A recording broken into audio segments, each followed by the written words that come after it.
Yeah, there's a video.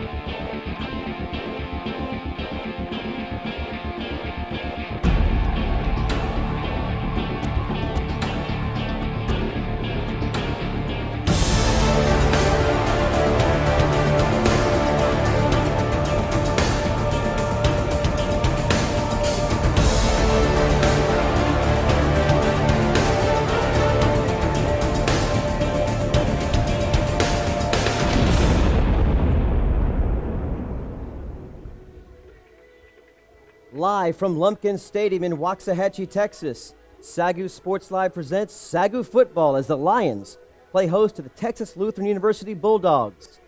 And hello, everyone. Welcome again to the SAGU Football Sports Pregame Show. He's Tim Roberts. I'm Rob Price.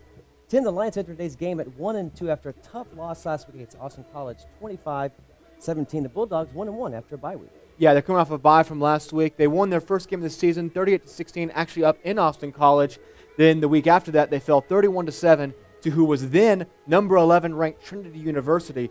That's actually number 11 ranked in the NCAA Division III, which is the level that the Bulldogs play at. SAGU, of course, coming off that tough 8-point loss against Austin College last week. This is their second chance for a rebound. They rebounded so well after that 1-point loss against Bethany, beating Howard Payne on the road. Now they have another chance to prove themselves again right here against a pretty tough opponent. It's going to be a great game tonight. Internet fired up. Make sure you got some popcorn, some Coke nearby. It's going to be a great game. After the break, we'll go check in with our sideline reporter, Bianca Alarcon, right here at SAGU.tv. Stay with us. Welcome back to the SAGU Football Pregame Show. I'm Rob Price. He's Tim Roberts. Let's check in with our sideline reporter, Bianca Alarcon, with weather check and field report. Bianca, how's it looking down there? Thanks, guys. Today marks the first day of fall, but not exactly according to Texas weather.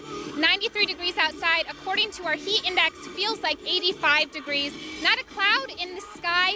Slight winds from the south-southeast should have little effect on the game tonight. I actually talked to Coach Gotti and Coach Allen before the game.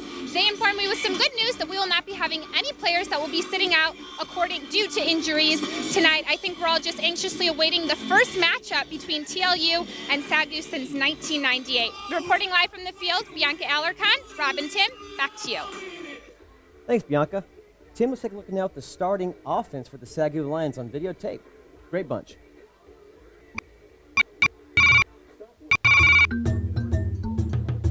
Reed Golson, quarterback, Grandview High School, Grandview, Texas. Nick Morphew, wide receiver, Zebra Nation, Grandview High School, Grandview, Texas. Austin Martinez, wide receiver, Grandview High School, Grandview, Texas. Trevor McKinley, wide receiver, Seguin High School, Arlington, Texas. Jeremy McDonald, wide receiver, Cornerstone Christian Schools, San Antonio, Texas. Cade Lushner, running back, Robertson High School, Waco, Texas. Peter Corrigan, offensive tackle, Conrad High School, Dallas, Texas. Jesse Bond, left tackle, Howard High School, Springdale. RJ Adame, offensive line, Keller Central High School, Keller, Texas. Mitchell Grimes, D. Right guard, McKinney North High School, McKinney, Texas. Dennis Griffin, McKinney, Texas, McKinney North High School.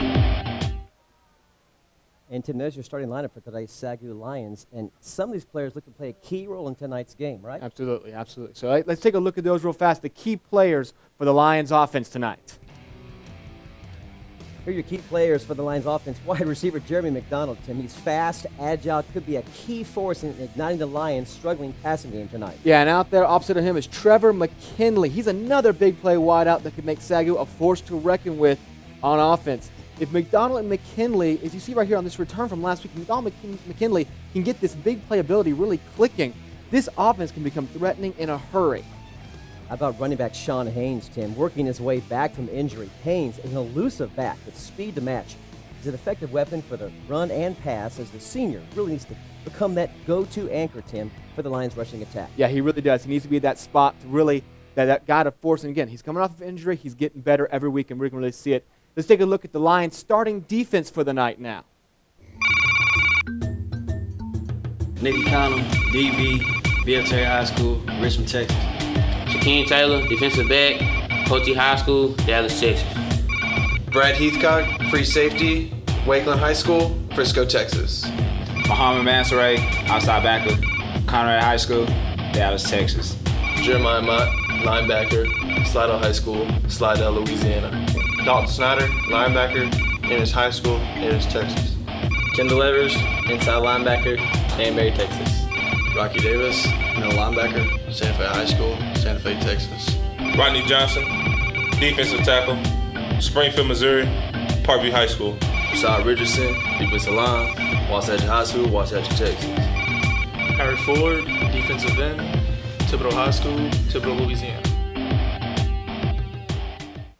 Tim, I talked with defensive coach John Allen this week. He said, Rob, we're going to go back to the 3-4 defense. Sometimes it's 3-3-5. After taking a break, they went to a 4-3 defense last week against Austin College. So let's take a peek now at some of the key defensive players we look to have a huge impact in tonight's game. Yeah, you have linebacker Dalton Snyder. He was all over the field last week. He racked up 9 total tackles. 2 of those were absolutely clutch, saving were almost for sure touchdown runs. And Nick Econom, can't say enough about him. With a circus pick last week, he moved into top company, tying the program for 13 interceptions in his career, Tim. He'll have to be on his best again this week against a big play-seeking Bulldog offense. Yeah, and also really a key player back there tonight is going to be Deontay Morrison. He's come from out of nowhere. He's a speedy freshman. He's become a real hard-hitting force on this Lions secondary. Against this high-octane offense, SAGU could really use an unexpected hero, and this freshman player could really be that here tonight in Deontay Morrison. So look for a lot of that. This Lions defensive backfield is going to have to do a lot to really be able to, contain what is, like I said, a big play Texas Lutheran offense. Absolutely. Time now for our bold predictions, Tim. What we think it's going to take for the Lions to win and what we think it'll take for the Bulldogs to win. For myself, with the SAGU Lions, I'm going to go with Tim, number 1. They got to turn off the turnover button. Yeah. Lions gave the ball to Austin College 4 times last week, 16 points off those turnovers. Against this high-flying Bulldog defense, if they turn the ball over 4 times, that could be 4 touchdowns, Tim, against the Bulldogs. Now, the second thing, defensive backs, got to have a strong backbone. Bulldogs expected to throw a lot downfield for big plays. They need more help from Frank Agemaple. He's had some big playmaking ability. And Momo Monserrat, who is a hybrid linebacker, plays some safety at 3-3-5 defense. Those 2 plus household names like Nick Econom and, of course, Shaquem Taylor got to have a huge, huge night tonight. Yeah. All right. Well, we're going to take a quick commercial break. When we come back, we'll have more predictions on the night and Coach Godding down with Bianca Arakan. Thanks, guys. I'm here with Athletic Director and Head Football Coach Jesse Godding. Now, Coach, the last time that we played Texas Lutheran was in 1998. That was before you were head coach. What were you doing back then? I was living in North Dakota, where I just checked, and it's about 50 degrees cooler than it is here. And it's the first day of fall, so I was probably enjoying cooler weather. That sounds pretty nice, according to this weather tonight. Yeah. And on kind of a more serious note, I understand that TLU, on most of their plays, has 4 receivers on the field and only 1 running back, which leads us to believe that they pass a lot. So what are you expecting from their offense tonight? They do a pretty good job of mixing run and pass. So you'll see probably about 50-50. And their quarterback's pretty good. He's pretty mobile. If we don't contain him, he'll run as well. So we got to contain him tonight. Yeah. Okay, and our own offense has had some things to work out, including some injuries. So how do we look going into the 4th game? I think it's coming together. We've we changed offenses this year, and anytime you make a change, there's an old saying that you turn all your seniors into freshmen and all your freshmen into freshmen. So there's a learning curve there. We're getting a handle on that, and I think you'll see steady improvement. So. Okay, well, thanks so much, Coach, and good luck tonight. All right, thanks, guys. Back to you guys in the studio. Tim, have some keys to win the game. Why don't you share with us what you think those would be? Well, really, for the Texas Lutheran Bulldogs, TLU has such a diverse receiving core. 13 receivers have caught their 39 passes this year. If they can keep on spreading that wealth around, getting guys catches, you're not going to allow these big Lions defensive backs to focus in on any particular receiver. If 7 or 8 guys are catching a ball a game, you can't just say, oh, that's going to be the guy. That's going to be the guy. It'll really keep Econom and Shaquem, Brad Heathcock, all those guys on their toes. The second is these are 2 slow-starting teams. So far, the Lions have opened games trailing 17-0, 17-3, and 10-0. The Bulldogs have opened games trailing 16-3 and 17-0. So if the Bulldogs can be the team to jump out to the quick start in a game of 2 slow starters, that could really be a key to helping them capture this game and move forward for the win.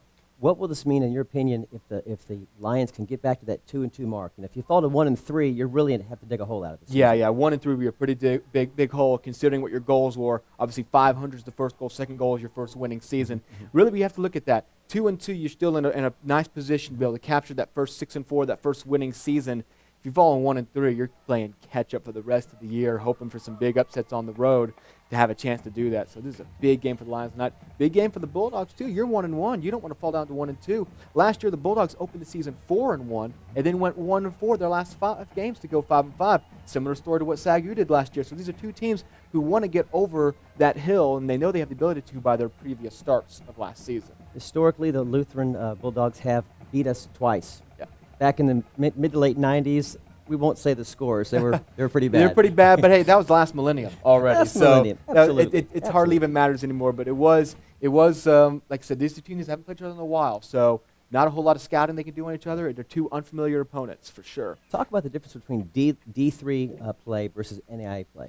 Really, when you look at it, it's not all that different generally. From what we've seen in basketball and football, it's two very evenly matched styles. SAGU, of course, has been playing Division III to start out for most of the season in Austin College, Howard Payne, and Bethany was obviously NAIA, but they've played some D3 teams, so obviously SAGU is on the same level as many of these Division III teams and has a solid chance of winning this game if they can, just like you said, avoid turnovers. I mean, look at some of those turnover stats later, how crucial they have been to SAGU's defeats this season. And before we hit the national anthem, quickly, Facebook. There's some stuff going on tonight. Yeah, got to go to facebook.com/SAGU Sports Live. We had a big contest. A lot of you liked the right status. We'll be announcing who won that contest and who's going to have a chance to win if the Lions can score a touchdown in the second quarter. Right now, we're going to throw it down to the field for the national anthem. For the national anthem, sung by the quartet of Noel DeYoung, Bryce Jennings, and Gwen Williams. Father, we thank you for this day. Lord, we thank you for the time being here. We thank you for all the players, for the schools, for their safe trips. God, I ask that you watch over all these players, protect them from injury, Lord. And Father, we thank you for everything that you do in our lives and watching over us. We ask that you continue to guide us, and it's in Jesus' name, amen.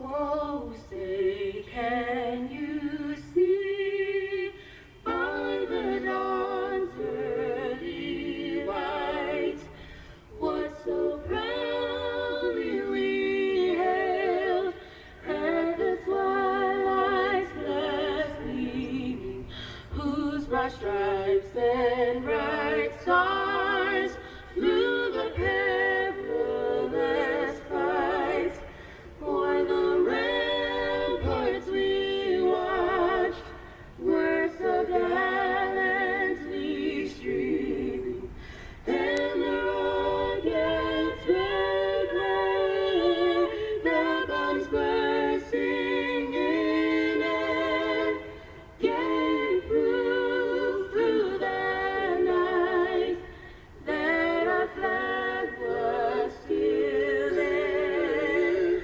Oh, say does that star-spangled banner yet wave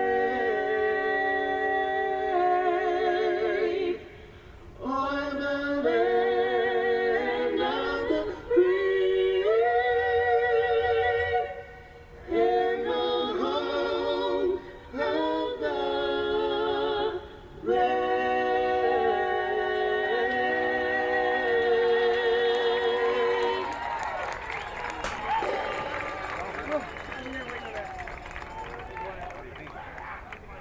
All right, it's time for some football here at Lumpkin Stadium on the first night of fall, Tim. Doesn't quite feel like fall yet, though. It feels deceivingly like June right now, I'm not going to lie, but we know that winter will come in Texas eventually. It just may be 2015 before it happens.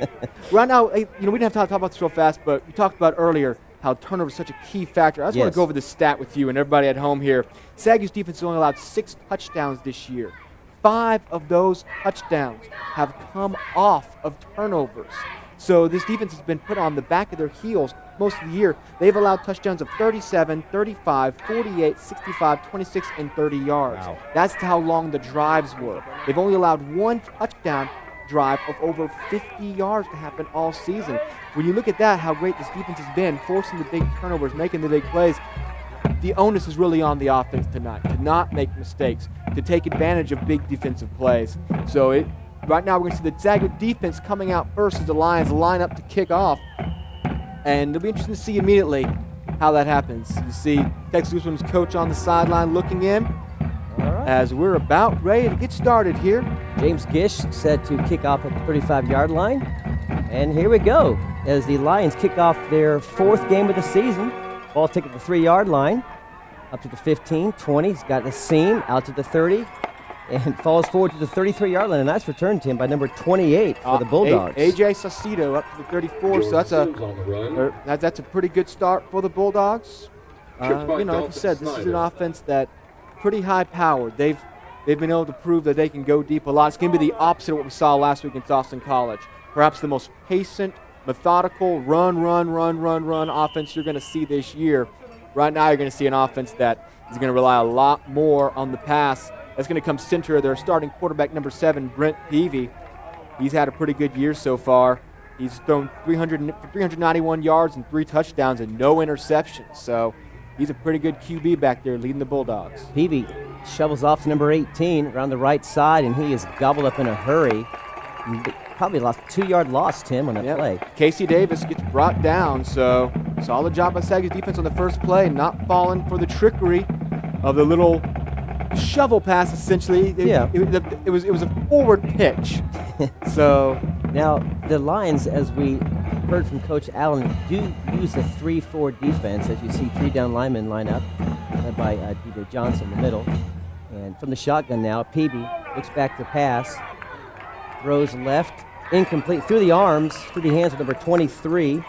Yeah, that's Lewis Williams the second. Lewis Williams. That was kind of dangerous. Shaquem Taylor had a beat on the ball. If that ball had been deflected any higher, Shaquem would have had a play on it. Obviously, he has 4 interceptions on the year. He didn't have one last week, Chalker, but he still leads the NAIA. As you see the ball go through the receiver's hands right there. He still leads the NAIA overall with 4 interceptions. Right behind, of course, is Nicky Conham with 3 now. Like we said, he now tied the program record for 13 total interceptions in his career. 3rd and 12, and there's movement. Here come the Yellow Hankies. Yeah, we'll I see think they're what going to call SAGU for offside. Yeah, DJ Johnson was in the backfield. And Lions are marching it off like it is on them. There's a lot of movement on both sides there. And it will be encroachment offsides on the Lions. So it will bring up a 3rd and 7 now. It was a 3rd and 12, but the Lions hand over 5 yards. And it's 3rd and 12. You're looking to shut them down and get a punt. Now you have a short pass, first down, and they can keep the drive alive. That was a problem last week for this defense. They didn't do much on the scoreboard, but they had a very tough job getting Austin College off the field quickly. Peavy back to pass again, looking downfield all kinds of time. Scrambles left. He's going to take it himself, and he is wrapped up. Now he's loose again, and he's got the first down, Tim. Wow, what an effort by Peavy. Just broke. Looked like 2 tackles there, really. It seemed at first that I believe Kendall Evers. Yeah, it looked like Kendall Evers had an eye on him. Looked like Kendall Evers had a hold of his jersey, but a great effort by Peavy. Breaking loose on 3rd and 7. Looked like he had nowhere to go. You see scrambling out right here, rolling. Yeah. Oh no, if the first man to get to him was Jeremiah Mott and could not bring him down. Because of that, the drive continues for the Bulldogs. Great effort by the QB. Man in motion, handoff up the middle, all kinds of room. He may have another first down for the Bulldogs. A great run. It's going to be close. That's Theron Jerome. He's the halfback for the Bulldogs. It's going to be a bit short, gain of about 8 it looks like. And the Bulldogs quickly going into hurry-up offense. No huddle, and they're back in the shotgun already.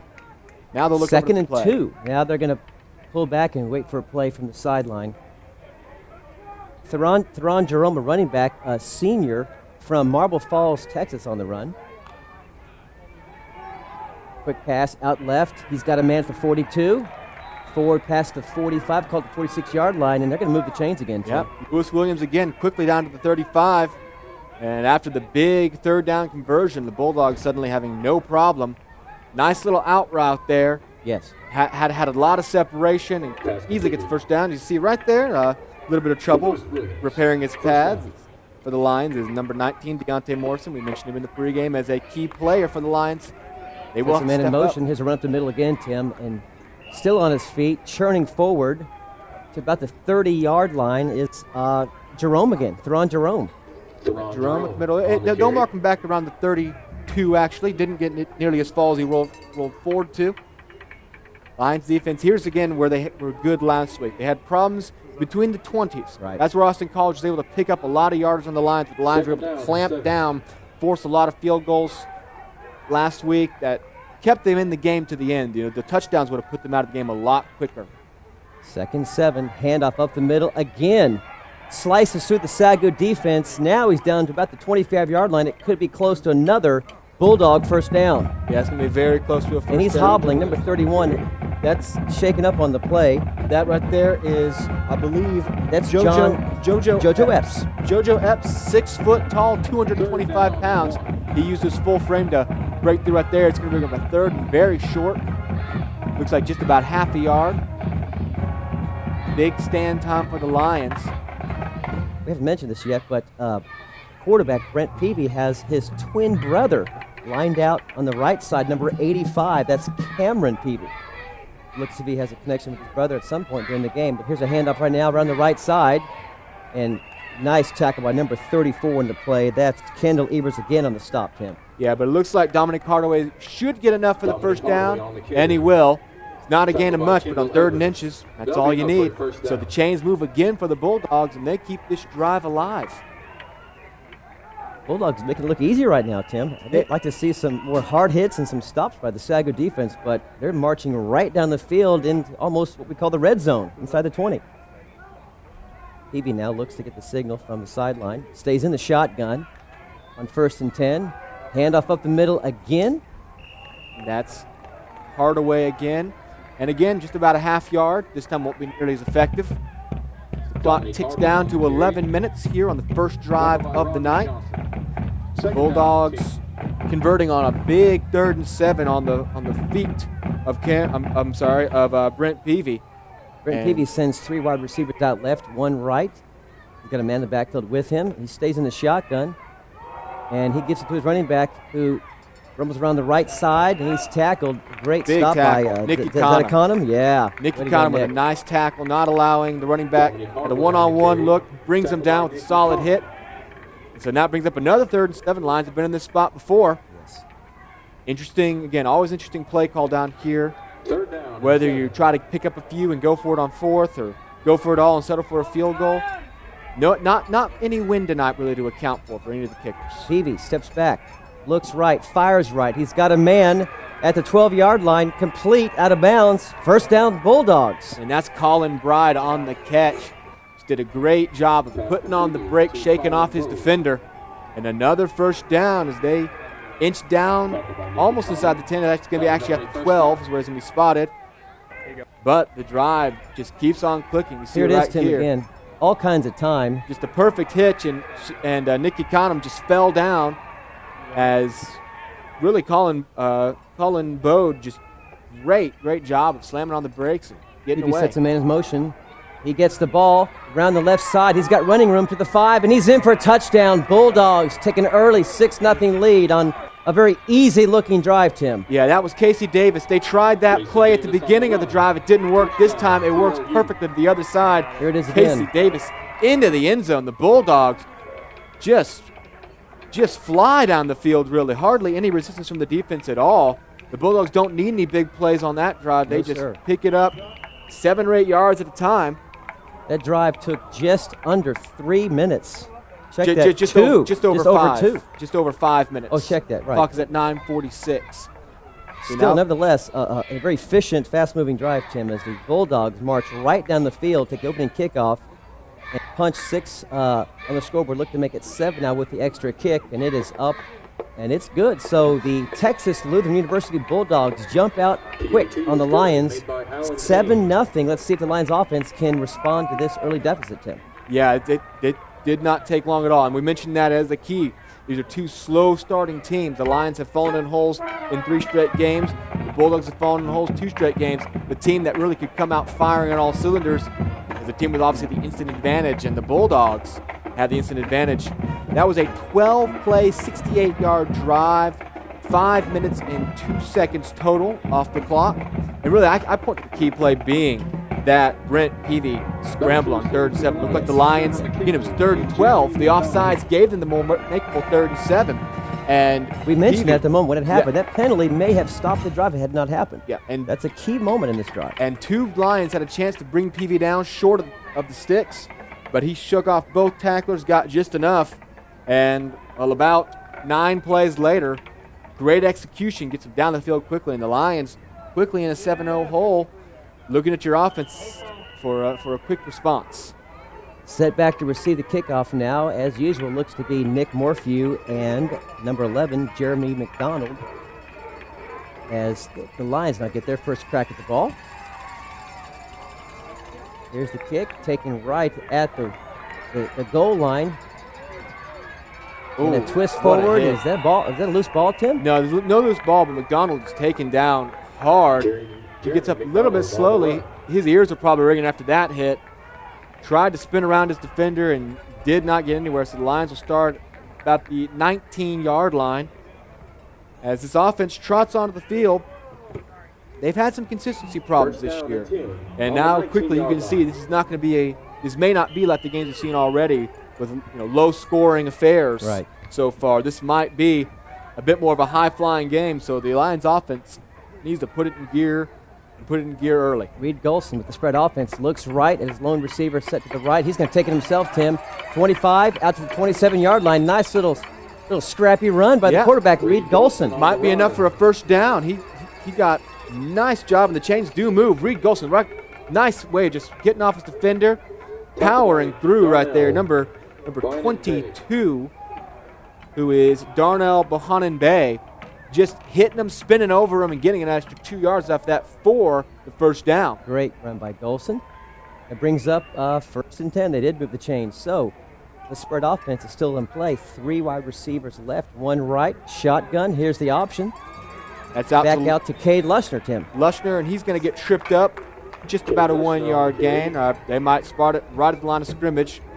Cade knocked out of bounds. Couldn't find enough room to really make it out anywhere. He does have that ability. If he can get the corner, as we've seen before, he has the speed and the ability to break it big. Not on that play, though. Remains 2nd and 10. Just under 9 minutes left in the first quarter. The Texas Lutheran University Bulldogs from Seguin, Texas, near, I believe, San Antonio, have a 7-0 lead against our Lions. 2nd down and 10.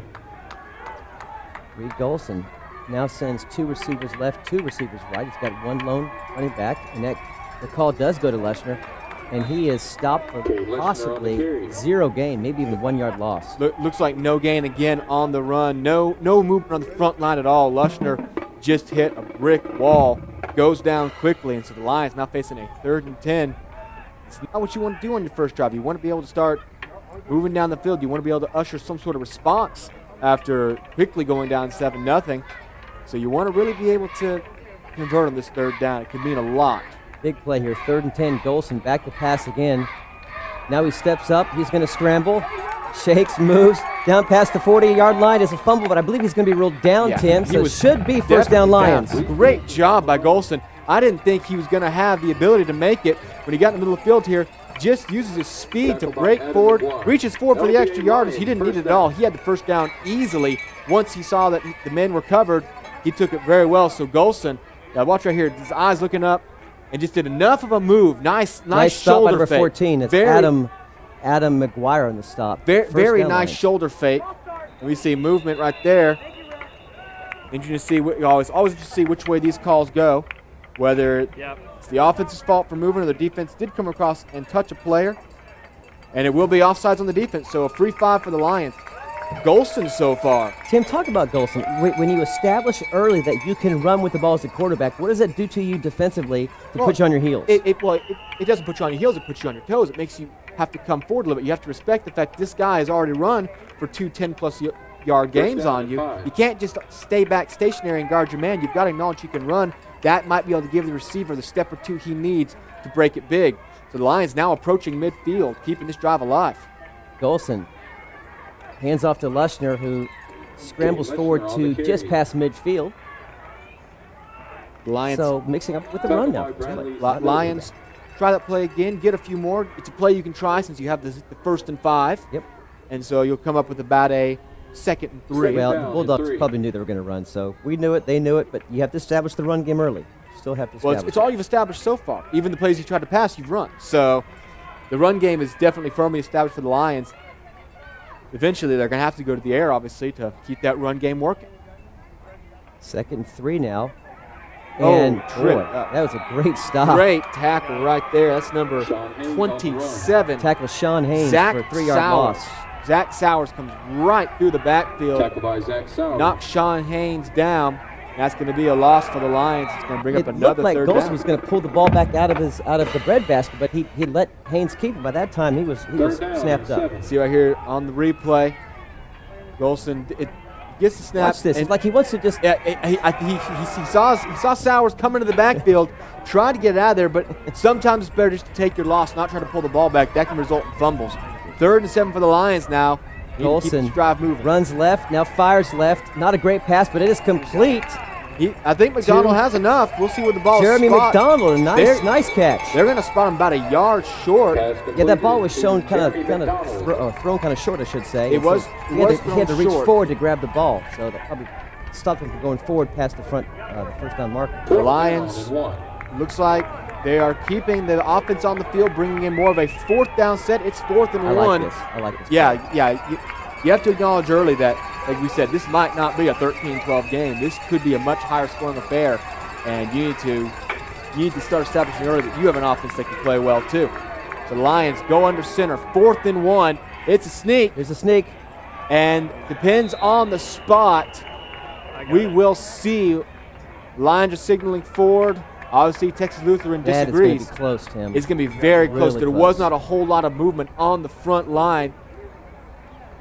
Golson just doing all the pushing himself. And someone's grabbing his shin. That's number 75. That's Mitchell Grimes, who's playing his first game of the season, I understand, coming off an injury from McKinley, Texas, and he's hurt. Yeah, he's hurt. He's down. It's going to depend, and for the meantime, it's also going to depend on the spot as where the Lions have kept this ball or if they've given it back to the Bulldogs with pretty good field position. Grimes will walk out on his own power. Definitely a limp, though. Let's see where the ball has been spot. We still have the drama on the field. And if that is the official spot where the ball is right now, that does not look like a first down. It's not going to be first down. It definitely was not much movement on the front line. As Grimes now receiving assistance from the training staff. Get off the field. The chains will come out. But I'd be very surprised if that is enough. Maybe by a nose. We'll see. Half a ball short, I think. We will see. If you look very closely here, the referee is slightly in the way, but it is short. The Lions do not convert. They do not get enough of a push on the QB sneak. They turn the ball over on downs just inside Bulldog territory. The Bulldogs will take over at about their own 47-yard line. Big stop for the Bulldog defense. Fourth and 1. Did a good job of making sure McDonald didn't get enough of the first down. And then on 4th and 1, they allow about 3/4 of a yard. But that's all you have to do. So now the Bulldogs offense coming fresh off a big touchdown drive. Shorter field to work with now. He's in the shotgun. He's going to hand off. It's a fake handoff. It's play action pace. He's got a man open, wide open, and he overthrows him just by a yard. That was intended for number 23, Lewis Williams. Lewis Williams again. He went great play action fake. Faked me out. And then he had the man wide open, but just barely overthrew him. Yeah, absolutely great play action attack right there. Drew off all of the defenders, it seemed. If he would have hit him in stride, that was without a doubt a 13-0 lead for the Bulldogs. As we talked about their big playability. We talked about this in the pregame. They're going to throw long and deep, I think, a lot. So they're testing Econom's legs. They're testing Taylor's legs. And so look for that again all night long as Peavy stays in the shotgun. There's movement at the line.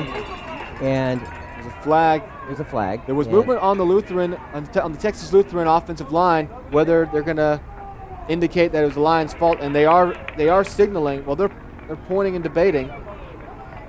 One official's pointing one way, the other's pointing the other. Flip a coin, but boys. It looks like they are going to mark it off. Offsides on the Lions again.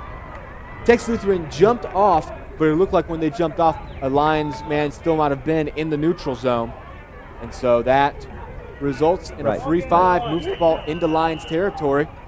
So we're under 6 minutes left now. Texas Lutheran threatening again. 2nd and 5. Trips left, one receiver right. Still has not found his brother yet, Cameron Peavy. We'll look for that connection soon as Peavy takes a snap, Handoff up the middle, still on his feet, and pushed forward to the 31-yard line. A great run, again, attacking the heart of the Lions defense.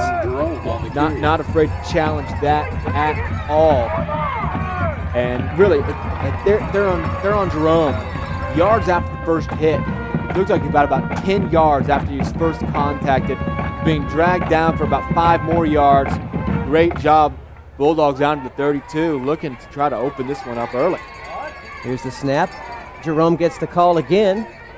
Rolls out right and stopped for minimal gain. It looks like number 99, DJ Johnson, on the tackle, with maybe some help from Rashad Richardson. Rashad Richardson, some help from him. On the carry. He's getting the start tonight. First start of the year for him. Brings up a 2nd and 10 now. Tackled by Under 5 minutes left in the first quarter. 7-0 Bulldogs. They struck quick and early on that first opening drive, Tim. And now it's up to the Lions defense again. Don't let this one get out of hand. Don't look at a 14-0 deficit early. Peavy stays in the shotgun. He's going to pass. He throws left. He's got a man open at the 28-yard line. Right there. That's the running back again. Williams again.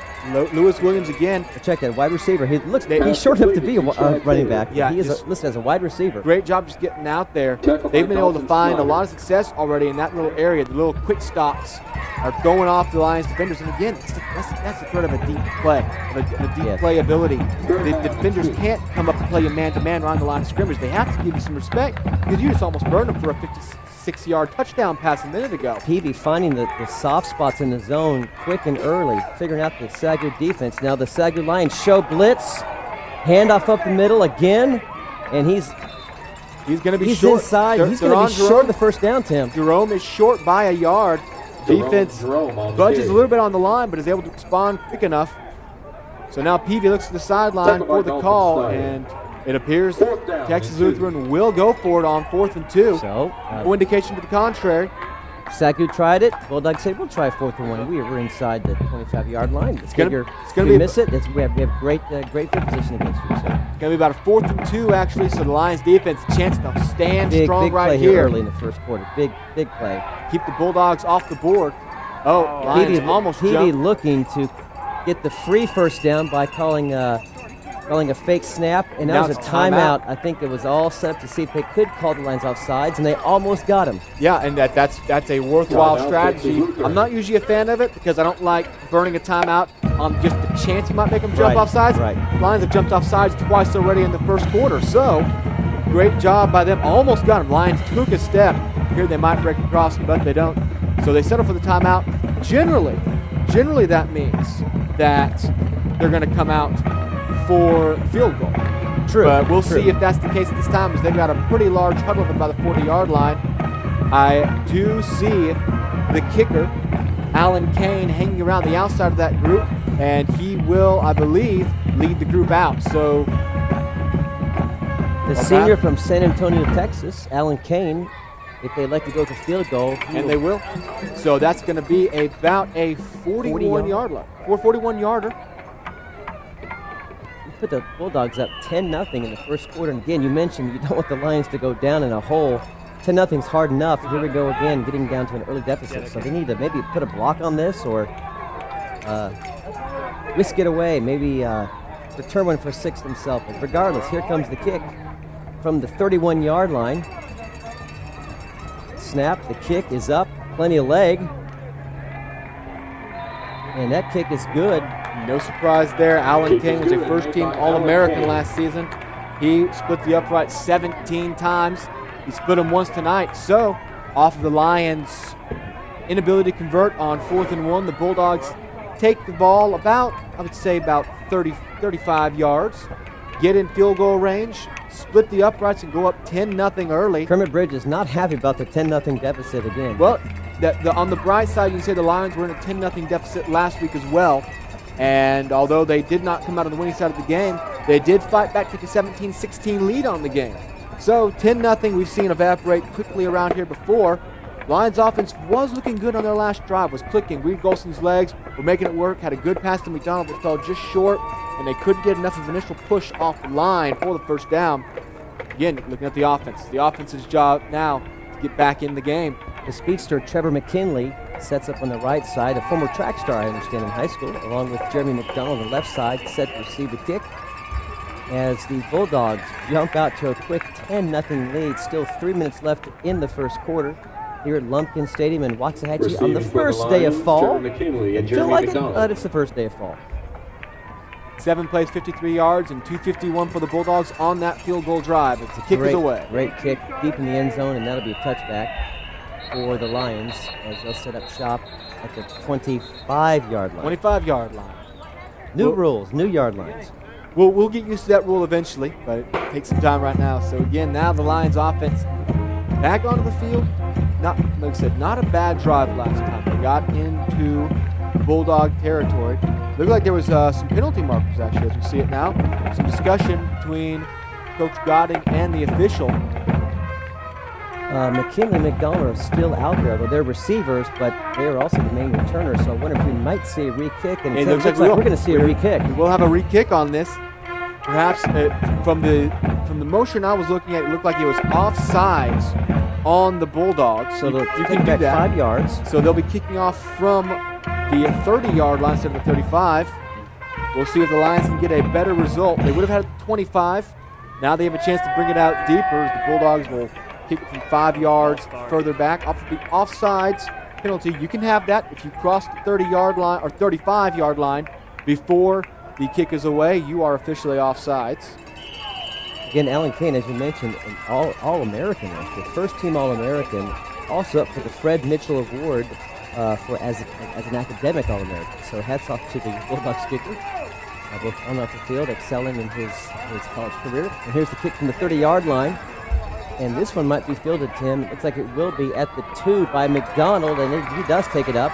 Looks left, now stops, back to the right, and dragged down inside the 15-yard line. Probably should have taken that touchback. Yeah, the penalty gains the Bulldogs 12 yards as they're going to mark him down around the, well, they're marking down around the 15, giving him forward progress.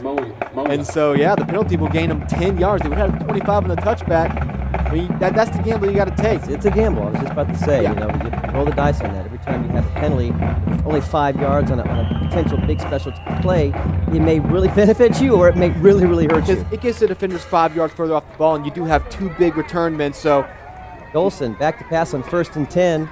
He's going to scramble to the right and just tosses out of bounds, and he had no receiver in sight, but he was outside the tackle. No, it's intended for Caleb Shelley right there. He was underneath. He tried to motion him off his man. Right. Shelley couldn't get enough, though.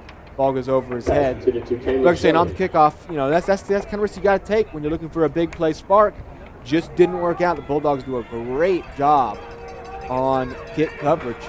And like I said, the Lions lose what is officially 9 yards. They will mark it 16 and bring up 2nd and 10 now after the pass for Caleb Shelley.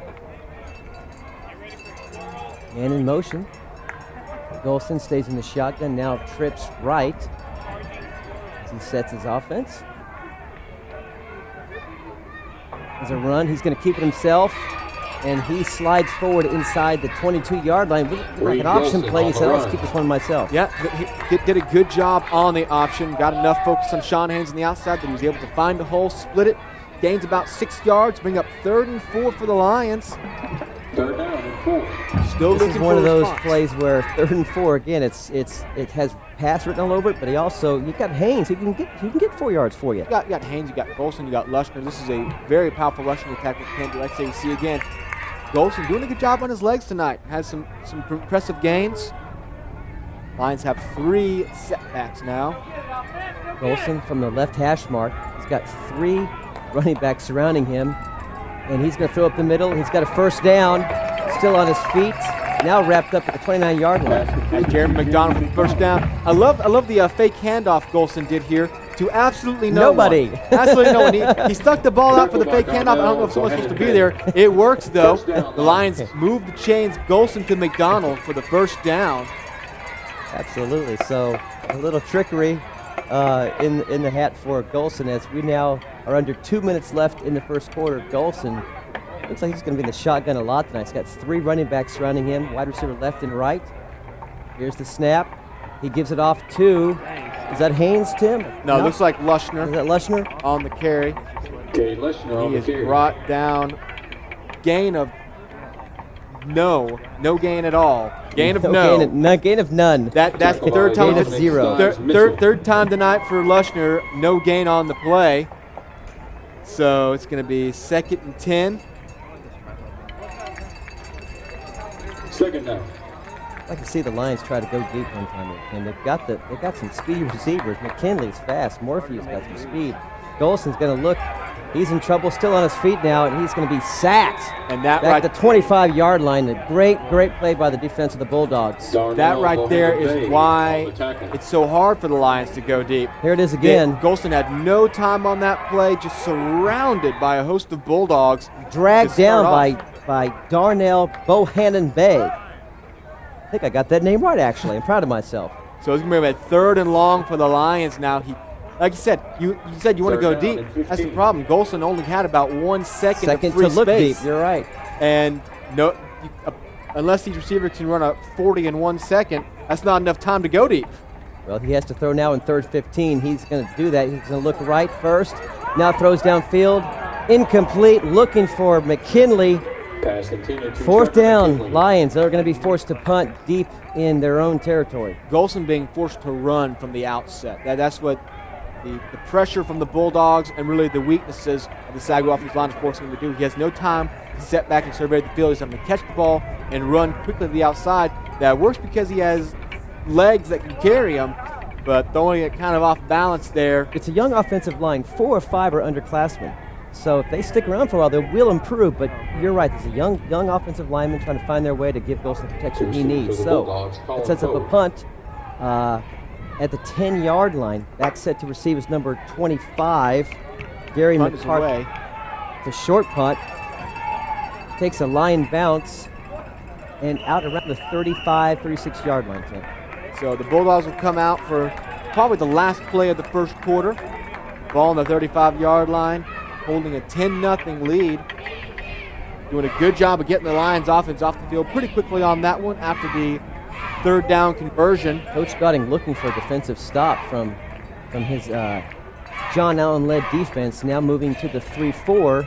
As we talked about, they went back to a 4-3 because of the strong running game that the Austin College Roos provided for the game. But here, going back to the 3-4, and even sometimes, John Allen said a 3-3-5, which means basically 5 DBs in the far backfield. And that's the adjustment because of the deep threat. Bulldogs haven't had to do it deep so far, though. They've been able to go underneath those players. So obviously, might be able to start to see a bit more pressure up front. You can't just allow him to go on the field on you like that. Sets his brother in motion, but hands off to another running back, number 2, who's out to the 37-yard line. That's Dominic Hardaway again from Lockhart, Texas. Good job by Nicky Conham reading him, not letting him get many yards, forcing him out of bounds. That will end the first quarter. First quarter dominated almost entirely by the TLU Bulldogs. They lead 10-0. We'll be right back after this commercial break with second quarter action.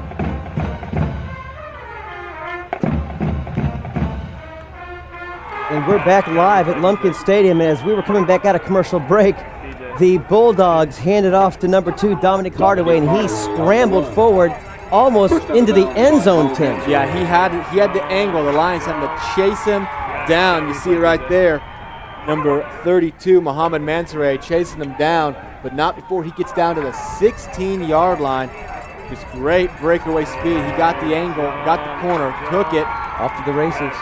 Almost took it all the way to the house. Just so now, like that, the Bulldogs are deep in Lions territory. 1st and 10, 37 yards on the run by Hardaway. Peavy hands off to Hardaway again, and he's going to get maybe a yard on the play. Nicky kind of brings him down. Well, hey, we're in the second quarter now. If you've been following us on Facebook.com/SAGU Sports Live, you know we had a competition all set up. We had a lot of people like the status to enter into the competition, and tonight's winner is Iveth Esmeralda Reyes. So you are now in with the Lions. You're in the Lions huddle because if the Lions score a touchdown in this quarter, you're going to win yourself a free SAGU t-shirt, courtesy of SAGU Sports Live. So extra reason for the Lions to try to score a t-shirt for Iveth Reyes. So hope you're watching. 2nd and 9. Peavy throws the screen pass out incomplete. I don't know why he thought he could pick He thought he could fool the whole stadium and the refs and everybody that That ball actually did not hit the ground and back up into his lap, but it's incomplete. So Casey Davis drops the ball on 2nd and 9, brings up another big. Love the effort, though. Hey, why not try it? Never you give never know. up. What if the refs blink in that moment? You never know. So now it's 3rd and 9, huge 3rd down for the Lions defense. If you allow a first down here, you're looking at possibly going on 17-0. You can hold them here, keep it a 2-score game on the field goal opportunity. 2 wide receivers left, 2 right. Peavy surveys the Lion defense coming out of the shotgun. He's going to throw right to his running back. Has a quiet little seam there, up forward into the 11-yard line. That bring up 4th down, I should say. Yeah, 4th and about 5 before. So out comes the field goal unit, Tim, to try to push this lead to 13, but at least it's not 6. Yeah, Lions do a good job. Looks like the initial hit came with Rocky Davis, I believe.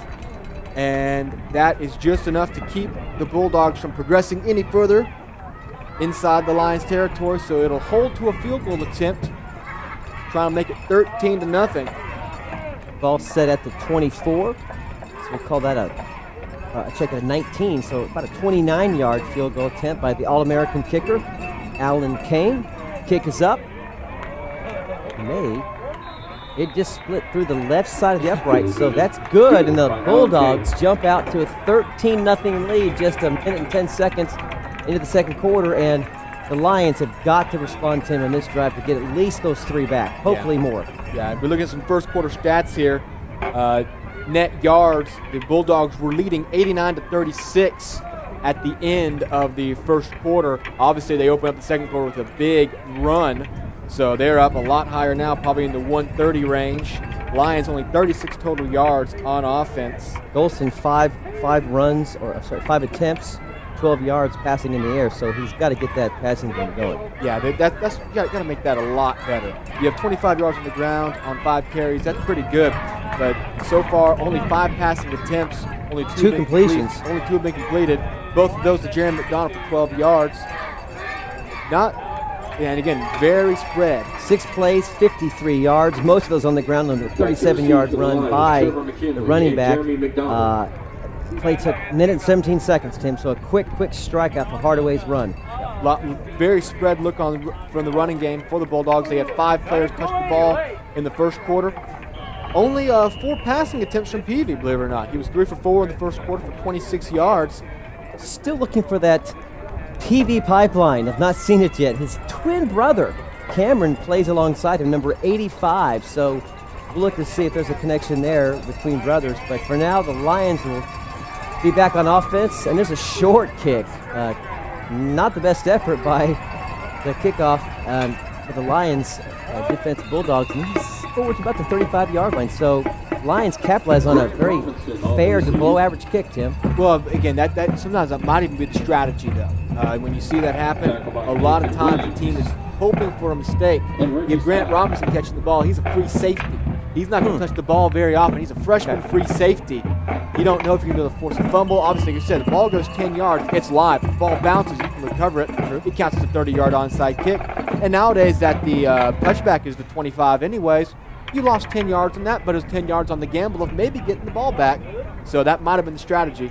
Golson up the middle, hands off to running back, who gets maybe back to the line of scrimmage. Looked like a late hit, Tim, but I didn't see a flag. Sean Haynes doesn't get much on that play at all. Comes up holding his knees. Hopefully, yeah, just reposition the pads. He's had injury problems this season thus far. You don't want to see him go out again. So it'll bring up 2nd and 10 in it, essentially. Not quite a gain of 1. Lions offense still looking for that spark. Bulldogs have scored on all 3 of their possessions. Touchdown and 2 field goals to put the Lions down a 13-point hole. Golson, again, 2nd 10, hands off. He's going to keep it himself. He's still on his feet, Tim. He's down forward into the 48, 49-yard line. A great heartfelt run by your quarterback, Reed Golson. Love this effort. Yeah, Golson has had so much effort. Bouncing off essentially 3 Bulldog defenders before finally getting pushed down. Tie shoe, so good. Bring up a 3rd and 3 for the Lions. Golson's had really 4 really nice runs tonight. He's making it work on his feet. Needs to rally that SAGU offense to to get around him, to make some other plays. I want to see this offensive line give him just that extra second or second and a half time to get that ball in the air. Because he has such speedy receivers out there with Martinez, McDonald, Morphew. Got to give him a chance. He's going to look back to pass. He does have time. He's got a man open on the right side. What a catch! It's received and caught in the end zone. Touchdown Lions! Jeremy McDonald, an outstanding pass and reception, and trouts in for the end zone. 7 points, hopefully get an extra point pending. Absolutely great play by the Lions there. McDonald shadowed the whole way. Golson here it is just again. Lays it in. Lofts it up there for McDonald, who leaps at the right time, sheds a tackler, and no one's going to stop McDonald. He's in for 6. Just what the doctor ordered for the Lions. Really not going to be able to get any offensive push. They go deep first. And McDonald, like I said, great job. Really just blanketed the whole way by his defenders. The kick is up and good. The Lions now only trail by 6. It was that extra second and a half of offensive coverage. We just talked about that. And that's all they needed right there, Golson. What a pass. That might be the best pass we've seen him throw all season. Laid it in to where McDonald was the only, even though there was only an inch of separation between McDonald and his defender, he was the only one that could make a play on the ball. Watched it in the whole way, gathers it in, makes it shedding the tackle. That's a huge thing because you never know with the way things have gone in the past. You get right down to the 15-yard line, things can still go back to the 15-yard line. That's huge, breaking that tackle, going in the end zone. So the Lions, after essentially 18 minutes of silence, break it open on a 3-play, 64-yard drive. It's an all-around great play. Number 1, offensive line gives protection. Number 2, a spot-on perfect pass by Golson. Number 3, a tackle shed by McDonald. 1, 2, 3, touchdown Lions. So just like that, a little bit of momentum sparking in the Lions stands, on the Lions sideline. They're only down by 6 now. And the crowd comes to life, Tim. Cheerleaders on their feet, the crowd on their feet. And there is a spark in the air again here tonight at Lumpkin Stadium as the Indians look to break a long losing streak here at Lumpkins Field, Tim. Yeah, the Lions have had a problem winning at Lumpkins Field for the past few years, it seems. And like I said, this is a big game tonight, so that's a very big moment. What was before a very dead game for the Lions. Kick is away, and that's into the end zone for the touchback. James Gish just pushes it down there, so the Bulldogs will come out to 25. 3 plays, Tim, 64 yards. A minute 31 is all it took on that 43-yard pass from Golson. I'd say about the last 20 were probably on the legs of McDonald. Yeah, McDonald did a great job, like you said, breaking loose. Golson finally gets that time, and the effort on his legs, the effort to push his team a little bit further finally pays off. Now, this is the first time we ever said this, but now it's up to the defense. The offense finally gives the defense a spark. The defense is the one now that needs to find a way to stand strong. They've given up points on each Bulldog drive thus far. Lions show a 3-4-4 defense, and the Bulldogs attack it right up the middle. Now he moves left, and he's still on his feet. That's number 7 for the Bulldogs. Brent Peavy, the quarterback, kept it himself. Did it again. He had a big run on their first drive. Did a great job that time. Very good. Called his own number on that play. It looked like an option play. Called his own number, said, I'll keep it myself. And here you see the replay. Sheds a tackle, still on his feet, and kind of a little push-off with his hand, but no offensive penalty called. Just enough of a shoulder fake on Brad Heathcock to get away from him. Now they'll hand it off again. Handoff now on the right side, and pulled back inside Bulldog territory inside the 50. That tackle by number Harry Ford. 90, Harry Ford checking in from Thibodaux, Louisiana. It looks like Thibodaux Ox, but it's Thibodaux, Louisiana, I promise you.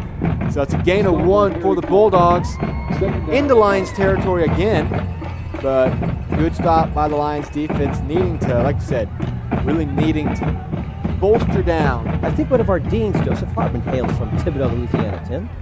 So representing tonight. Peavy sets a man in motion. Here's the snap. It's going to be a run, and that is going to get maybe 2 yards. That run by number 25, DeMarcus Boyd on the carry from Houston, Texas, a freshman.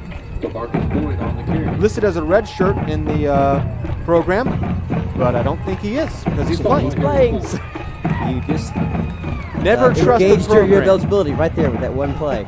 Never trust a program is my motto. Peavy looks down the sideline for the play. There could be a play change. He has 3 receivers left.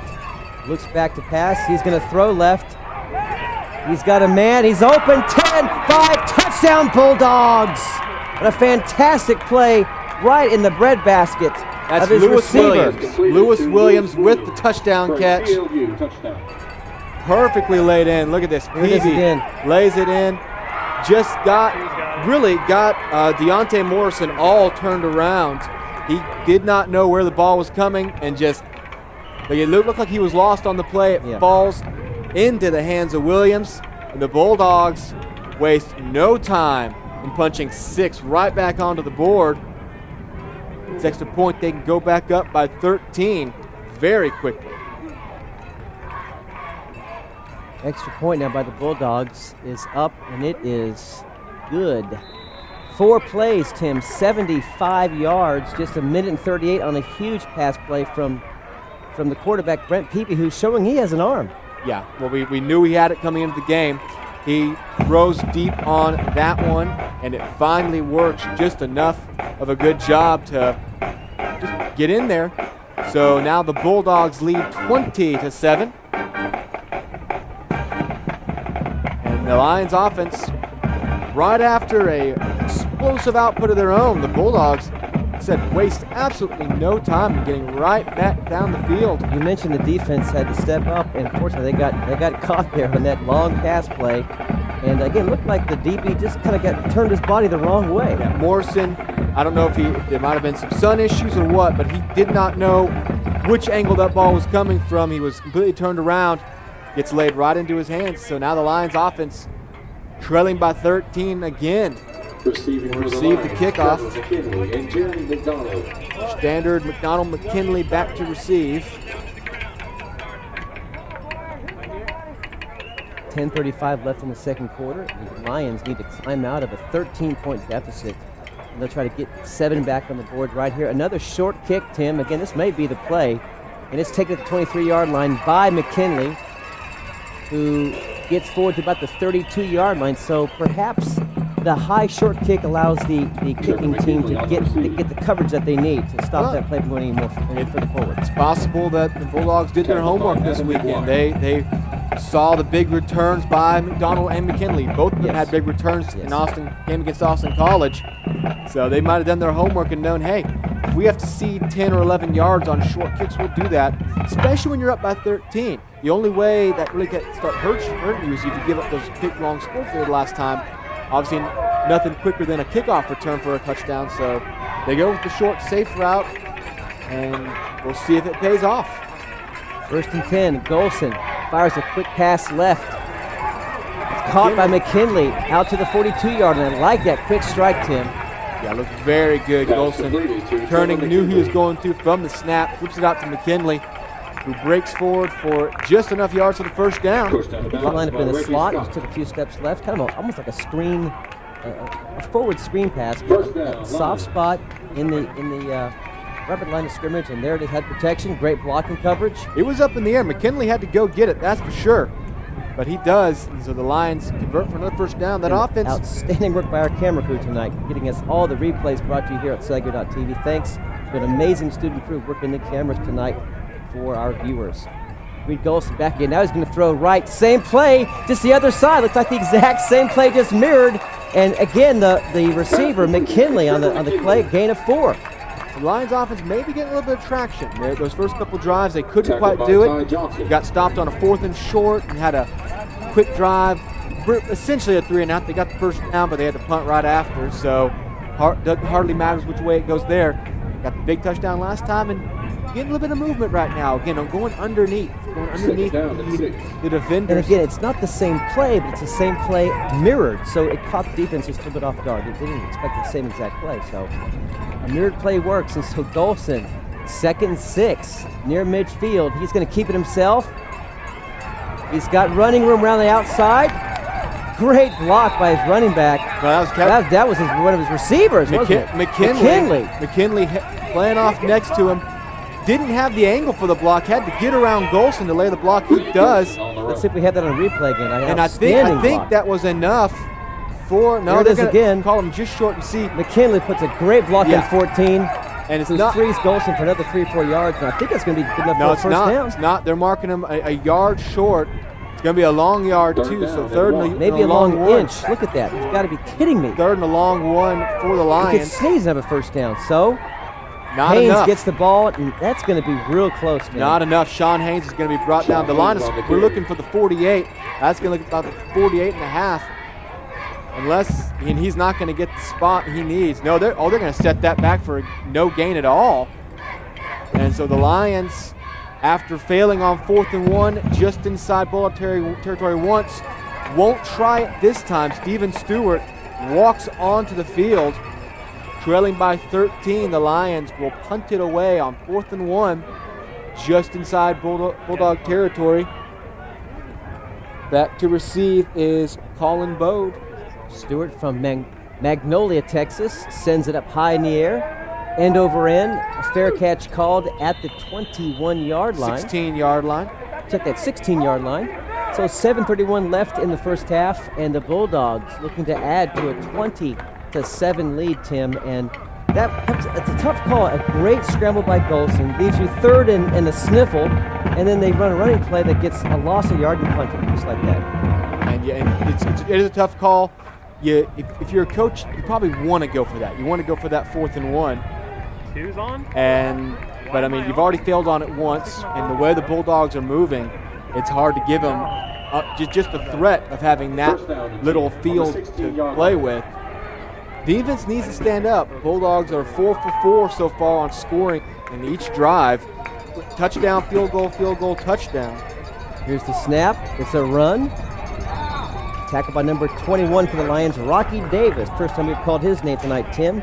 The sophomore, 210-pounder from Santa Fe, Texas on the tackle.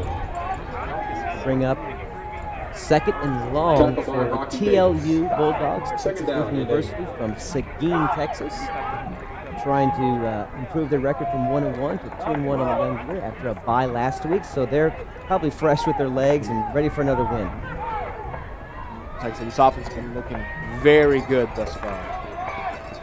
Oh, quick pitch out. A quick pitch out, and the Lions snuff it out, but can't bring the tackle, and so the running back gets himself free and gets forward to the 21-yard line.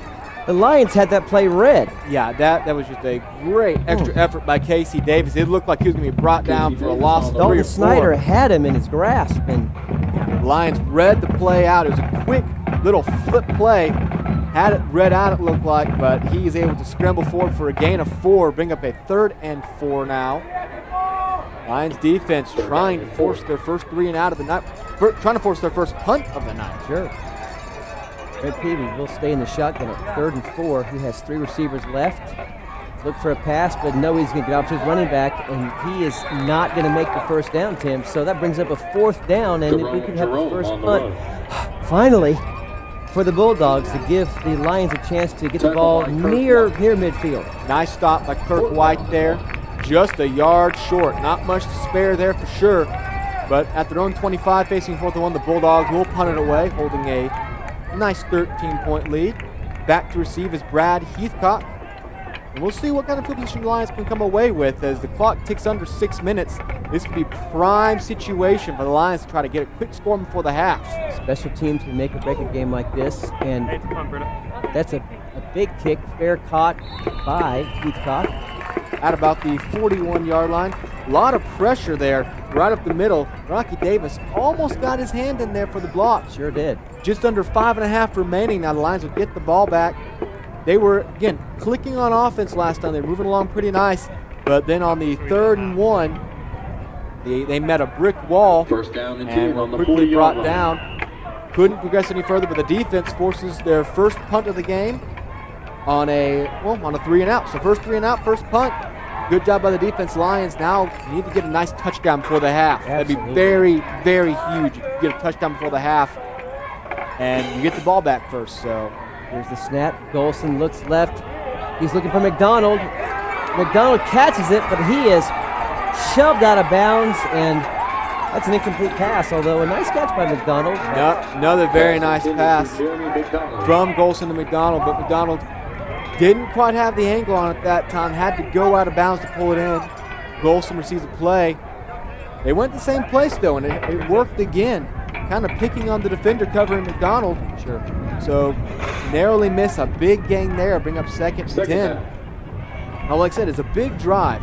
For the way this half has gone, if you can find a way to go into the half not trailing by 13. By double digits, yes. Yeah, that'd be There's a quick pass to McDonald at the 41-yard line. He's free, loose, down to the 47-yard line, and here comes a flag. Could be a late hit. I'm not sure. We'll have to wait and see. Yeah, I'm not sure what that call will be at all, actually. I didn't see enough to throw a flag for late hit, but it bounced right off. They threw it right in the direction of the tackle. Yeah. Personal foul, face mask. So the Lions give them 15 yards off of that one. That's big, big for the Lions. Not if you're TLU, not what you want to do right there. You got a third down coming up. You see right here. On the replay. I didn't see it, Tim. I didn't see a face mask there. If that is the official call that's going in the books, and it was on the tackle, it might have been away from the play. But the flag was thrown directly. And it was definitely not on McDonald.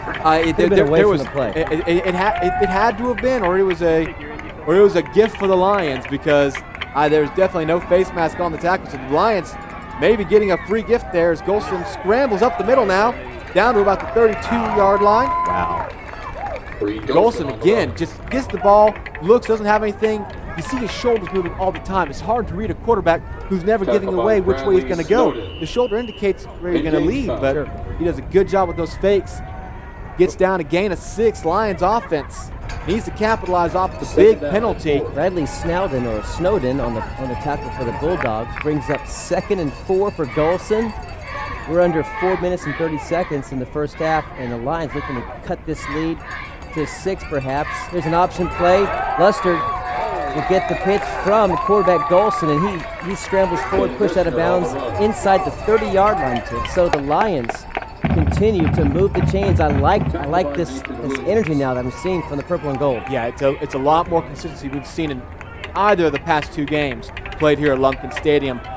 Some really good consecutive drives strung together, and really nice option play. Golson obviously been keeping it most of the first half. That time, though, he saw he was read out, quickly just pitched it out to Lushner. First down for the Lions. Like I said, big possession. Golson looks back to pass, now steps up. He's going to keep it at the 20. He's got running room, 15, 10, 5, 2, down to the 1-yard line. Outstanding run by Reed Golson. What a play there. Looked like he was stepping up to pass and just burst of speed. The Bulldogs, because of having to drop back deep, knowing that's a threat, leaving the entire center of the field open for Golson. He looks up, says, okay, everybody else out here is guarded, but I've got 10 yards. Once he broke his initial man, he had probably 10, 15 yards of 3 yards. Hats off to the offensive line, giving him a great, not just coverage, but a great hole to run through. So now 1st and goal from the 2. Lions. Wow. Lions looking to strike back to cut this lead down to perhaps 6. And there's a touchdown by Cade Leshner, number 28. Is that a direct snap? The direct snap. We saw it before on this exact end zone towards the end of the first half against Bethany. Ended with a fumble then, but the Lions go right back to it here. Direct snap to Cade Leshner up the middle. And they've cut the deficit down to 7 for the moment. 6 if Gish is true on the extra point. Outstanding play by Leshner. And just a great drive by the line. Great hole by the offensive lineman. Again, hats off. They're really stepping up now, giving our offense a chance to shine, and Gish sticks it through the uprights, and just like that, the lead now is back to 6, 20-14, a very impressive drive, Tim. Yeah, I want to say that's without a doubt the best drive we have seen all year from the Lions offense.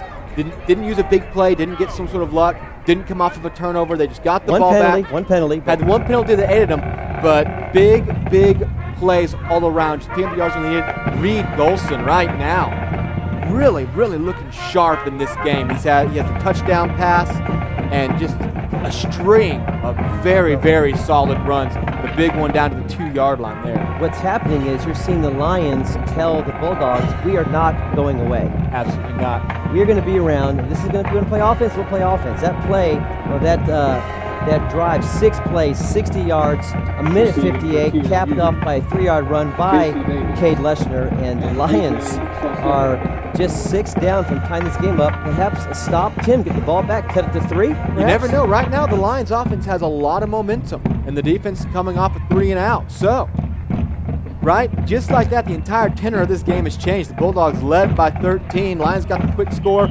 Bulldogs fire right back to the quick score. You're like, oh, maybe it's not working for the Lions tonight. Lions do their job on defense. Great job on offense. And now down by 6. So there is energy in the crowd on their feet. The Lions sideline is pumped up. And here's the kick by Gish. And that might be fielded. It's going to be taken inside the end zone and taken out the 10, the 15, the 20. Running room, 30, still on his feet. 1 foot. And now down to the 37-yard line. And that was Trevor McKinley hanging on to number 28. Let's see here. That is Jordan Sims. Jordan or Sims. Perhaps AJ. That's AJ Saucedo. AJ Saucedo. AJ Saucedo. 228's on the Bulldogs. That's AJ Saucedo. And AJ McKinley Saucedo just hanging on to that left foot for dear life, knowing if he lets loose, that might be a touchdown return. Great stop. The Bulldogs have the ball at 37, though. Good field position with 3:20 left, trying to put back to a larger lead. Lions show 3 men front, leaves room out in the back, and it's a great reception by number 88. All kinds of room, all kinds of day. That's going to be Dustin Hannon on the reception. When you send 3 men, that leaves 8 DBs, but it was a zone defense, so plenty of spaces, and Peavy found the spot. Yeah, and Econom just not good enough coverage right there. Covered that Peavy read him the whole way, lays it in solidly. Econom gets behind him, brings him down to the 21-yard line, so the Bulldogs wasting no time. And, well, like I said, trying to make this a double-digit deficit. Hand off to Hardaway. He flashes forward inside to the 15-yard line, so the Bulldogs would like to keep the ball on the ground as the clock continues to run. We're down to 3 minutes left off the big pass play that has you quickly into Lions territory. So the Bulldogs are saying, all right, we're going to score touchdowns. We'll put them right back at you. So Bulldogs now looking at a 2nd and 6. Peavy in the shotgun, back to pass, looks right. Now in trouble. DJ Johnson's going to wrap him up, but he's still on his feet. No, he's down. They are ruling him down. They're ruling him down. He's on his knee, and you're down. 1 knee, you're down. Wow, DJ Johnson. It looked like Peavy might have survived that one. Let's see a replay on that. The Bulldogs have got out of some tight scrapes tonight already. Looked like Peavy might have pulled an absolute miracle staying on his feet on that one, but he is ruled down at the 31-yard line, and it's going to be a 3rd and 20 now. Bulldogs will allow the clock to tick down. No reason to get back to the Lions, they're thinking. Love the hustle by number 99, DJ Johnson. And I think we might have a piece on him at halftime, possibly, to show our viewers. Yeah, we do. So SAGU.TV. So stay tuned for that. But first, 3rd and 20, 1:42. Peavy back to pass. Steps up. He's got a man. Just past the fingertips of his receiver. Colin Bode. Through his hands. Had a chance. They went for the end zone. Decided to go for it all. But it doesn't work out for the Bulldogs. Okay, so Tim, you're 4th and 20, and the ball is, I believe, at the 31-yard line, so you're probably out of field goal territory. Not when you have an All-American as your kicker. And he knocked 17 last year. This will be a 48. nearly a 50-yard, 48-yard field goal attempt from the All-American Alan Kane. So we'll see if he can stick one to the uprights to give the Bulldogs a 9-point lead. He's 2 for 2 on that already. Let's see if he's good from 48. That's NFL distance right there. With the snap, the kick, it's got plenty of distance. Does it have enough?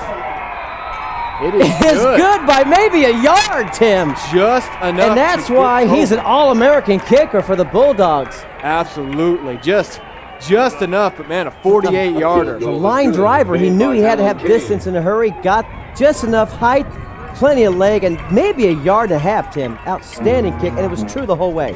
And so the Bulldogs go right back down the field off of a big play, big pass by the quarterback, Brent Peavy. And that was into the wind, Tim. 48 into the wind. Man, that is the kind of kicker that it is nice to have if you're the Bulldogs to count on for that. Because that's the thing, if you miss that field goal, the Lions will be getting the ball about the 40-yard line with 3 timeouts and a minute and a half left.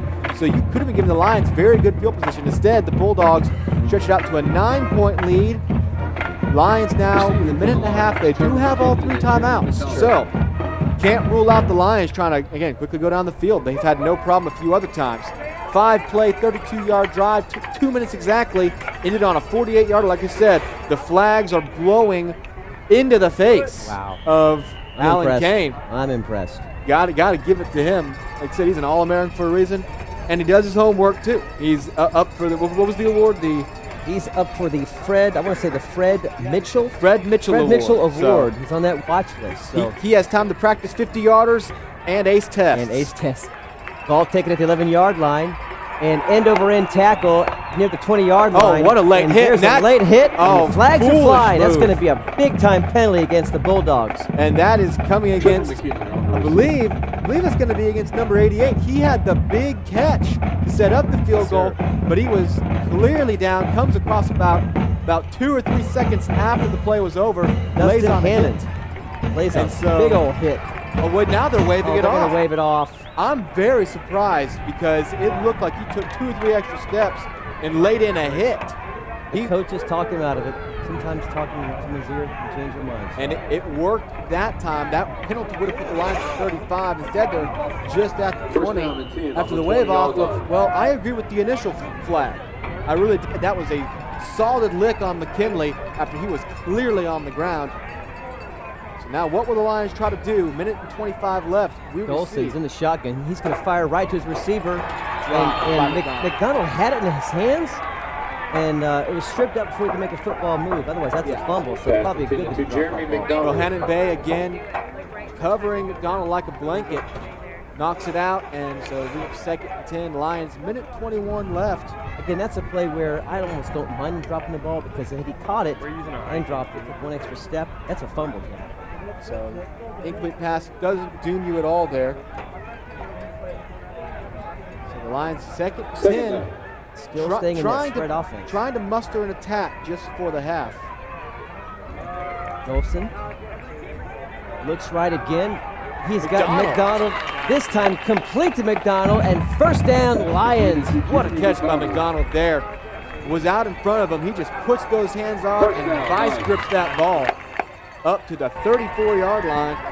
Lions might be cooking again. Ball to 34, clock still moving. Golson moving quickly. He's going to be sacked and brought down by about 3 Bulldogs back at the 25-yard line, and they was just smothered, Tim. It was a race to see who get to him first, and it's hard to tell who did get there. The Lions will call their first time out of the half now. They have 3. It's down to 2 now. Big play by the Bulldogs. You give up a 14-yard pass to McDonald, and then quickly you just shred that offensive line. It's been nothing but hot and cold tonight.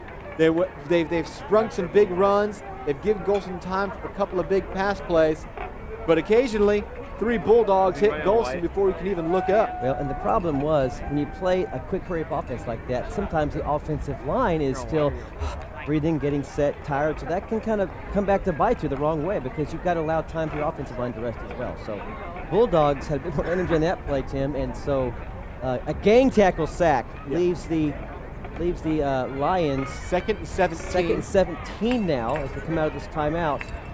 And let's see if the Lions can at least get the ball into Bulldog territory, maybe close up to a field goal as time expires. You know, the Lions have a pretty good kicker themselves in James Gish. James Gish, he's 7 for 7 on the year.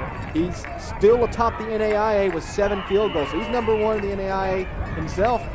Not sure if he has 48 yards in him, but he's got the win as yeah. Back, so of course, his career not. Long, I believe, is a 51. So he Golson just might have it. He's looking deep. I got all kinds of time. And that could have been picked off. Lucky it wasn't. Number 14. Adam McGuire had it in his hands. Golson looked like he was looking for McKinley. Errant pass right into McGuire's hands. He went through his reads and saw no one open deep, so looked for his man underneath. And instead, 14 almost got that ball. And the Lions keep alive. It's 3rd and 17 now. And still have a chance. Still have a chance to convert on a big 3rd down. Either way, though, you've done a good job of fighting back into this game. Even if you go to the half still trailing by 9, it could have been a lot worse. Could be a whole lot worse. Golson now is going to roll left, throw left, pass complete for Morphew, his Grandview High School buddy from back in the day, and that's going to be real close to a first down, Tim. Depends on where the mark is. Pass completed to And it will be enough for the first down. Wait, no. Oh, they're marking him out at the 42-yard line. Wow. So the chains are, where are the chains going? They're deciding that forward, move back. They're going to move forward, and they're going to give them a Lions first down. So the 42 will be enough. I didn't think the 42 was enough for a first down. And now the officials have called the timeout. The first down marker was the 44-yard line, so they marked him out 2 yards short. Coach, I think it's Denny Pedrone, is looking for some help from the officials, claiming that is not a first down. And it is not. I don't think it was a very good spot. I believe Morphew had the first down. And then they spotted him about 2 yards shorter than I thought he should have been, but then they gave him the first down anyway. Right. So we will see what the official consensus is here. Maybe was he actually get the first down? They actually put up the 42. Did they think the 42 was a first down? We will see. Yeah, Padron yelling in. He has a case here. If the 42 is the right mark, he's whispering again to the ears of the refs. And he, like I said, he has a point. He's got their attention already once tonight. So I wonder if we have a replay on that. If our group has a replay, it'd be great. So they're still there. And they will mark it right back now. So pull the chains back. So it will be a 4th and 2 on what I believe was definitely not the favorable call for the Lions. I thought Morphew did have enough for a first down. At the very least, he definitely had more than the 42. I'm very surprised that was the official mark. That brings out. I'm also surprised they thought the 42 was the first down. So, you never know.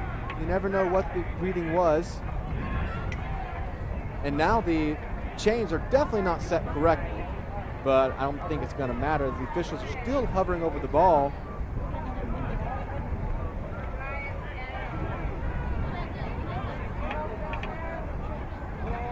And we're just waiting. Still waiting for play to resume here.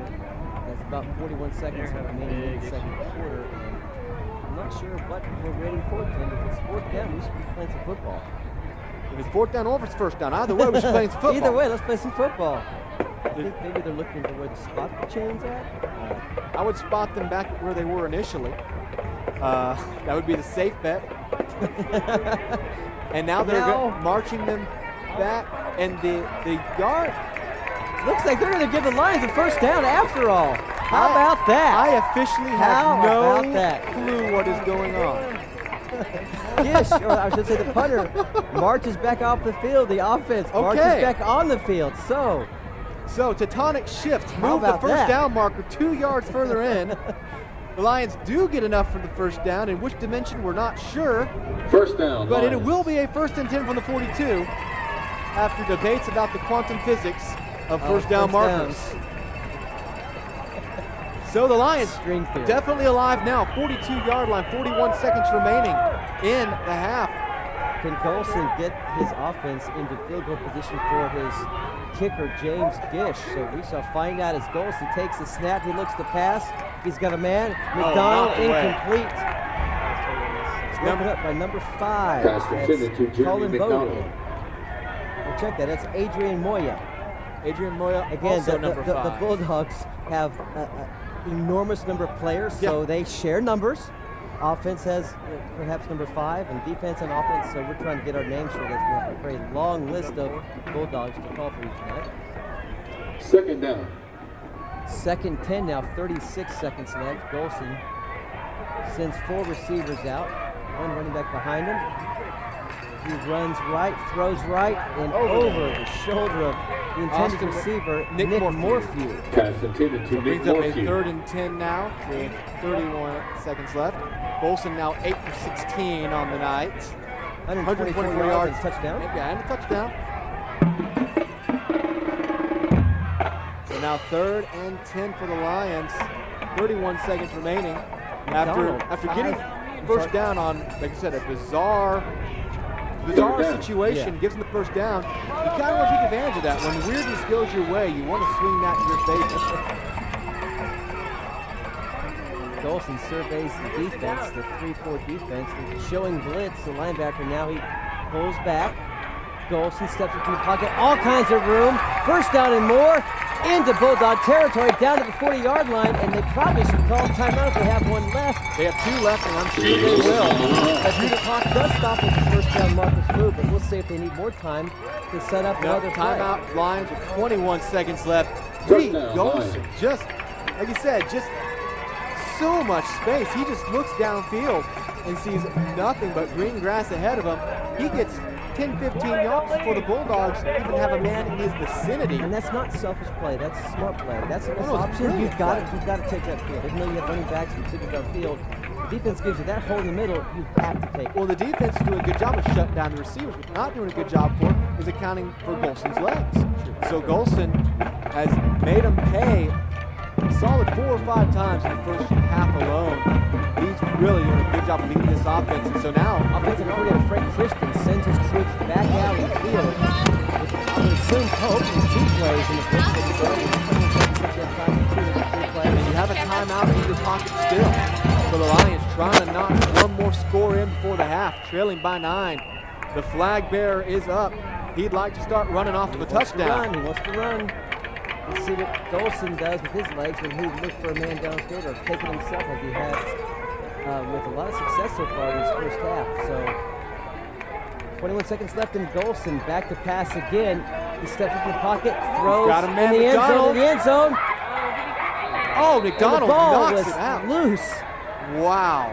After in the hands of the defender. Great defensive play by the offensive receiver. Yeah, Bohannon Bay had it in his hands there. It looked like it was going to be picked off in the end zone. That's happened a number of times for the Lions this year already.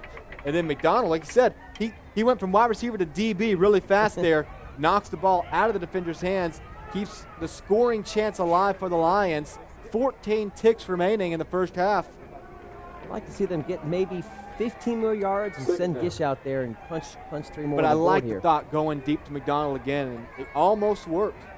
Golson now rolls right, throws right. He's got it's Austin Martinez, touchdown Lions! Blown coverage by the Bulldogs. Martinez gets wide open, not a man near him. The Lions strike with 7 seconds remaining. An outstanding throw and pass and reception, and Martinez all alone. Could have walked in. What a break for the Lions. The Bulldogs, like I said, just a blown coverage. Here it is again. Throws right, off his right foot, and Martinez looks around and says, "There's nobody near me. I think I'll just take us to the house. I'm all alone out here, and I'm in the end zone now." The Lions, with an extra point, can cut it to 2. Oh, the crowd goes crazy. And here's the extra point by Gish, and it is true. 23-21, and the cheerleaders. There's your flag man, Tim. He's on his feet running. He's a happy camper as the Bulldogs have seen their lead cut now to 2 after really dominating the first quarter and a half of play. Absolutely. They've been nothing but the best team in this first half of the Lions offense. Really just clicking away. We haven't seen them click before. What a play there. Again, I'm not sure how Martinez got that open. It just a man missed his man. That's as simple as that. He missed who he was supposed to be covering. And it could Lions be that safety bit left and should have played back to his right. Well, and also Golson's legs. He's rolling out to the right. You have to acknowledge that. You have him at the 40-yard line. You give up 10 yards, then you worry about giving up the field goal range. The DB has to acknowledge that. So it works both ways. 10 plays, Tim. 80 yards, a minute 18's all it took. 40-yard pass from Golson to Martinez, a wide-open Martinez, and this game is now wide open.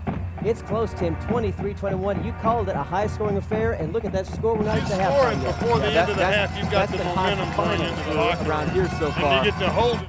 So the Lions now kick it away. Probably, I don't know. At the rate this first half has moved, 7 seconds might be plenty of time for the Bulldogs. There's time. Got to give it the defense, too. Boy, the crowd standing is up. excited. They are glad to see their Lions fight and claw back against these highly talented Bulldogs. So, and here's what we thought would be a squib kick by Gish, taken by Cameron Peavy, the brother of our starting quarterback, Brent Peavy, for the Bulldogs.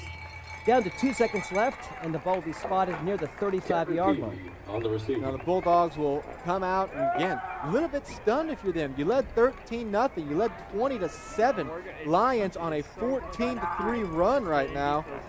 And the offense, like we said, clicking in a way we haven't seen them click so far in this young season. So the Bulldogs might, well, we say they might take a knee, Tim, but you never know. With the man deep, way behind the quarterback, it looks like they will just take the knee and hold a 23-21 lead going into the half. The Lions there it is. Have fought right back into this one. Without a doubt, it is a ball game. We'll take a quick commercial break and be right back with halftime coverage. The Lions trail 23-21 here on SAGU Sports Live. Welcome back to halftime here at Lumpkin Stadium, where the SAGU Lions have clawed their way back to just a 2-point deficit, 23-21, in what you predicted, a high-scoring affair by both teams. Yeah, definitely. We're going to get on to Bianca Alarcon down the field. She has Jeremy McDonald, who pulled in the first touchdown catch of the night for the Lions. Bianca? I'm here with sophomore Jeremy McDonald, wide receiver from San Antonio, Texas. Now, Jeremy, first of all, congratulations on your first touchdown of the game. Beautiful 64-yard drive and what seemed like a perfect pass from Golson. What was the secret to making that play work? I would say it starts off with the O-line. And after that, it goes with practice, just getting that time with my quarterback, getting chemistry, and just having the trust so he can make that pass in the game. Okay, and it seems like a common theme throughout the game is long passes. Are you doing this in order to exploit something in the Bulldogs defense? We're trying to underclass him like Austin Martinez underneath, get him involved in the offense underneath routes. So is this something that we can anticipate more of in the second half? Definitely. Okay, and your buddy Austin Martinez just made seconds left, another touchdown. What kind of energy does this bring for you guys to play in the second half? It's just keep us focused on the second half. Usually some teams come out and we die, or energy ends up fading out, but it just keeps us excited and it keeps us coming out ready to focus and build more points on the board. Okay, thanks so much, Jeremy, and good luck in the second half. Thank you. We're going to throw it to a short commercial break, and we'll be back after that. Hey, Jeremy.